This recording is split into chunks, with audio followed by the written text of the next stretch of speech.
సేవకుడుగా ఇతరులకి వాక్యము చెప్తాను అంటున్నాడు. ఇక్కడ పాపము నేను గతంలో లాగానే జీవిస్తాను, నా పాపాలకి దేవుడి దగ్గర ప్రాయశ్చిత్తం పొందకుండా, మార్పు చెందకుండా, నూతన శరీరాన్ని నూతన మనస్సుని నేను ధరింప చేసుకోకుండా ఇతరులకి ఎలా న్యాయము తీర్చగలను అని ఈయనలో ఒక బాధ ఒకటి పుట్టుకొచ్చింది. అన్ని విషయముల్లో యథార్థవంతుడు ఎవరు? దావీదు. కానీ ఒక్క విషయంలో తప్పిపోయినట్టుగా మనం రాజుల గ్రంథంలో చూస్తాం. అది ఎక్కడ చూస్తాము? రాజులు మొదటి గ్రంథము 15వ అధ్యాయము 295వ పేజీలో ఉంటుంది, 4వ వచనంలో ఉంటుంది. ఏమంటున్నాడు? దావీదు హిత్తీయుడైన ఊరియా సంగతి యందు తప్ప తన జీవిత దినములన్నీ యెహోవా దృష్టికి యథార్థముగా నడుచుకొనుచు ఆయన తనకిచ్చిన ఆజ్ఞలలో దేని విషయంలో తప్పిపోకుండా ఉన్నాడు. అన్ని విషయాల్లో బాగుంటారు దైవజనులు, ఏదో ఒక దగ్గర తప్పిపోతుంటారు అప్పుడప్పుడు. దావీదు చేసినటువంటి పాపం మామూలు పాపం కాదని, భయంకరమైనటువంటి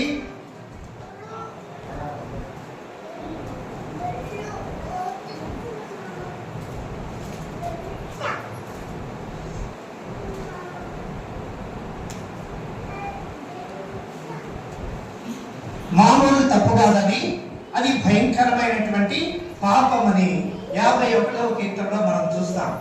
ఏమంటున్నాడు?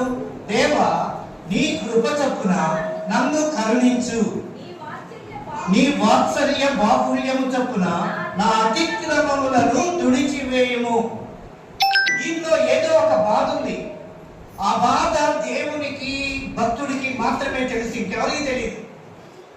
కానీ ఈ విషయంలో, ఈ తప్పు విషయంలో అందరికీ తెలుసు. రాజ్యం అంతా తెలుసు, సేనాధిపతులకు తెలుసు, పక్క రాజ్యానికి తెలుసు, రాజ్యంలో ఉన్న వాళ్ళందరికీ తెలుసు, మహారాణికి తెలుసు, ఆయనకు ఉన్నటువంటి భార్యలకు కూడా ఈయన చేసిన తప్పేంటో తెలుసు.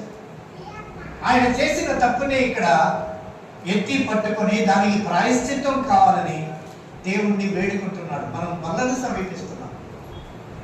ప్రాయశ్చిత్తానికి, పాపపు ఒప్పుకోనికి ప్రాధాన్యతనిస్తాం.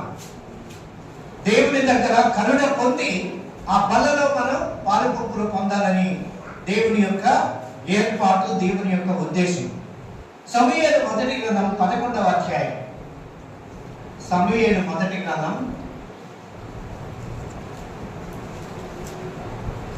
11వ అధ్యాయం. అక్కడ ఏమున్నదంటే, మొదటి వచనం నుంచి 11వ అధ్యాయం తీస్తాం. మొదటి వచనంలో ఏమి రాస్తున్నాడో చూద్దాం. అమ్మోనీయుడైన నాహాషు బయలుదేరి యోబేష్ గిలాదుకు ఎదురుగా దిగినప్పుడు యోబేషు వారందరూ, మేము నీకు సేవ చేయుదము, మాతో నిబంధన చేయమని నాహాషుతో అంటూ ఉన్నారు. అది ఇక్కడ ఉంది. కానీ 2వ సమూయేలు 11వ అధ్యాయంలో మనం చూస్తే అక్కడ ఏముందో చూస్తే, కావున యెహోవా నాతానును దావీదు వద్దకు పంపించాడు. ఎందుకంటే ఆయన మందిరం కట్టుకోవాలన్నాడు. ఎన్ని లక్షలు పెట్టి తెచ్చాడో తెలుసా? 70,000 మంది కూలీలు, అటు పక్క 30,000 మంది సూపర్వైజర్లు. వాళ్ళు స్తుతులు అర్పించడానికి క్వైర్ ఎంతమందో తెలుసా? 20 సంవత్సరాలు కలిగినటువంటి వాళ్ళు 100 మంది ఉన్నారు. ఒక్కొక్కరి చేతిలో ఒక్కొక్క ఇన్స్ట్రుమెంట్ ఉన్నది. బాకానాదము ఉన్నది, పిల్లల గురువు ఉన్నది, ఇంకా మరియు హార్మోనియము, అకార్డియన్ అన్నీ ఉన్నాయి. ఆ రోజుల్లో ఇంకా వాల్యుబుల్ వాడారు మన గిటారులు, అన్నీ ఉన్నాయి. బంగారు ఎంత తెచ్చాడో తెలుసా? ఆ బంగారుతో 2 రాష్ట్రాలని పోషించవచ్చు. వెండి తీసుకొచ్చాడు. తర్వాత టేక్, మామూలు టేక్ కాదు, రంగు టేక్ తెప్పించాడు. పెద్ద పెద్ద వస్తువులు తెప్పించాడు.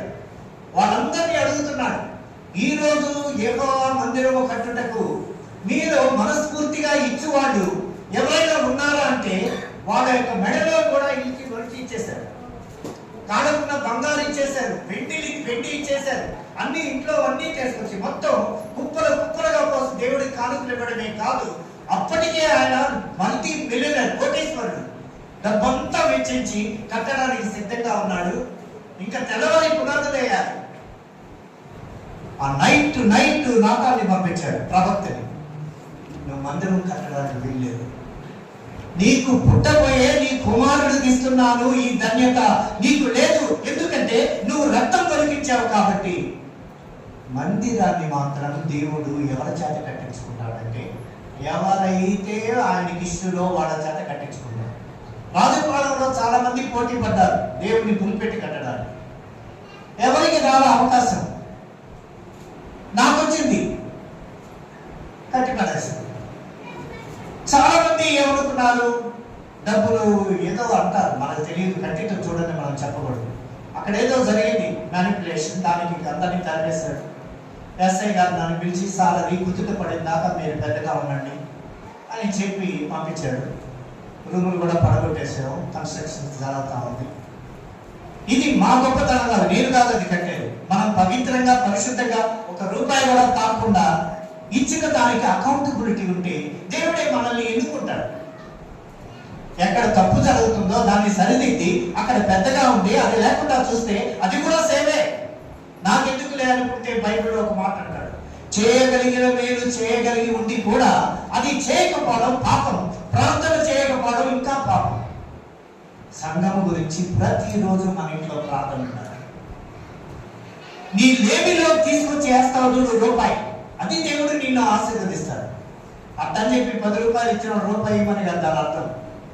ఆయనకి ఇవ్వకుండా ఆయన గుమ్మములలో ఆయనకి వడ్డీ చెట్టులో ప్రవేశించడం అంటే దరిద్రం మనకు ప్రాప్తిస్తుంది అని అర్థం.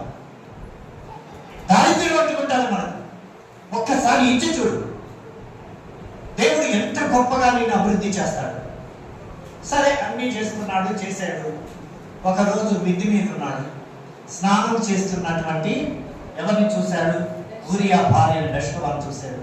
మోహించాడు, సైనికుల చేత పిలిపించుకున్నాడు, తప్పు చేశాడు, గర్భవతి అయింది, ఆ బిడ్డను దేవుడు తీసేసుకున్నాడు. ఒక శ్మశాన వైరాగ్యంతో మాట్లాడుతున్నాడు. మీరేం చెప్పుకుంటున్నారో నాకు తెలుసు, ఇందాకటి నుంచి మీరేం మాట్లాడటం లేదని నర్సులతో మాట్లాడుతున్నారు, చనిపోయాడు కదా నా బిడ్డ, చెప్పు చెప్పు అని వేధిస్తే ఆ బిడ్డను దేవుడు తీసుకున్నాడు.